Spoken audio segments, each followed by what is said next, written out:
Democracy লাইফলৈ স্বাগতম জনাইছোঁ।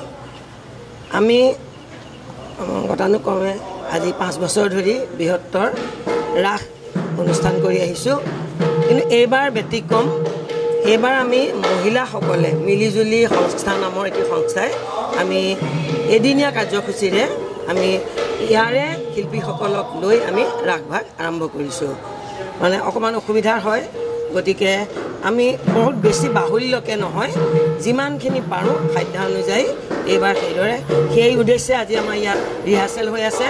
আমি সুদূৰ যোৰহাটৰ পৰা আমি বায়নজনক মাতি আনিছোঁ। তেখেতক মাতি আনি আজি আমাৰ ইয়াত এই আখৰা গৃহত আখৰা আৰম্ভ হৈ আছে আৰু ৰাইজৰ আশীৰ্বাদ বিচাৰিছোঁ যাতে আমি এদিনীয়া কাৰ্যসূচী আমাৰ প্ৰথম 10 বজাৰ পৰা আমি দিহানাম প্ৰতিযোগিতা কৰিছোঁ, তাৰপিছত আমি 5 বজাৰ পৰা নৃত্য প্ৰতিযোগিতা আৰু সন্ধিয়া 8 বাজি যিমান পাৰোঁ সোনকালে আমি মহাৰাসভাগী কৰিবলৈ আয়োজন কৰা হৈছে মহিলাসকলৰ যোগেদি। কোন ঠাইত হ'ব? আমাৰ ইয়াত আমাৰ বনগাঁও বেলতলা বনগাঁৱৰ এম স্কুল প্ৰাংগণত হ'ব এদিনীয়া কাৰ্যসূচীৰে অহা 1 ডিচেম্বৰ ৰবিবাৰে। শিল্পীসকল ক'ৰ ইয়াত অংশগ্ৰহণ কৰিছে? ইয়াৰে গোটেইখিনি স্থানীয় শিল্পীসকলে অংশগ্ৰহণ কৰিছে। তেখেতসকলে এতিয়া ৰিহাৰ্চেলত লাগি আছে, গতিকে আমি সকলোৰে সহায় সহযোগিতা বিচাৰিছোঁ আৰু বনগাঁওবাসী ৰাইজ ইয়াত উপস্থিত থাকিব। ইয়ালৈ আহিব অসম সাহিত্য সভাৰ ভাইচ প্ৰেছিডেণ্ট মৃণালিনী দেৱী ডাঙৰীয়ানীয়ে ৰাতিপুৱা উদ্বোধন কৰিব আমাৰ ৰাসৰ যিখিনি আমি ধৰ্মীয় অনুষ্ঠান কৰিম, সেইখিনি অনুষ্ঠানৰ তেখেতে উদ্বোধন কৰিব।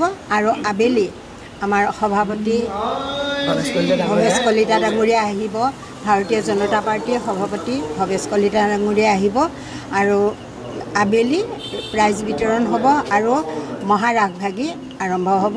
প্ৰায় 8টামান বজাত আৰম্ভ হ'ব, 10টামান বজাত শেষ হ'ব। গতিকে সকলো ৰাইজৰ সহায় সহযোগিতা কামনা কৰিছোঁ।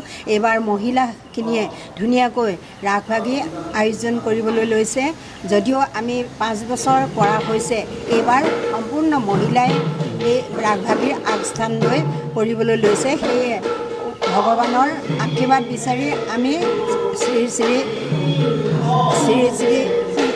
শ্ৰীকৃষ্ণৰ শ্ৰীচৰণত আমি এই ৰাসভাগী কৰিবলৈ তেখেতক সেৱা জনাই আমি ৰাইজৰ আশীৰ্বাদ বিচাৰি আগবাঢ়িছোঁ। তাকে কামনা কৰিছোঁ সকলোৱে যাতে সুকলমে পালন কৰা হয়। ভালে লাগিছে। আমি গোটেইবিলাকে লগ হৈ এইখিনি কৰিব ওলাইছোঁ। বাইদেউজনীক উঠাই দিছোঁ আমাৰ উৎসাহ দি, সেইটোৰ কাৰণে আমিও নাচিম আৰু গোপিনী লগ পাই। ভালেই লাগিছে। আমি গোটেইখিনিয়ে লগ হৈ এই মহাৰাসভাগী কৰিম বুলি আগবাঢ়ি আহিছোঁ। গোটেইখিনিয়ে সকলো ৰাইজক সহায় সহযোগিতা কামনা কৰিছোঁ। আমি এই চেগতে সমূহ বেলতলাবাসী ৰাইজক আমি আহ্বান জনাইছোঁ, আমাৰ অনুষ্ঠানটোত থাকি যাতে আমাক উৎসাহিত কৰে। আমি আজি মহিলাসকলে কষ্ট কৰি অৰ্থ সংগ্ৰহত লাগি আছোঁ, তাৰ মাজতো আমি আজি ইয়াত আখৰা গৃহত আমি আহি উপস্থিত হৈছোঁ।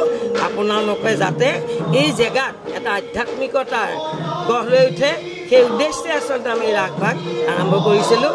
গতিকে আপোনালোক সকলোৰে আশীৰ্বাদ বিচাৰিছোঁ, আপোনালোকৰ সহযোগ বিচাৰিছোঁ, যাতে অনুষ্ঠানটি সুচাৰুৰূপে আমি চলাই নিব পাৰোঁ, এয়া আপুনি কামনা কৰিছোঁ। ধন্যবাদ।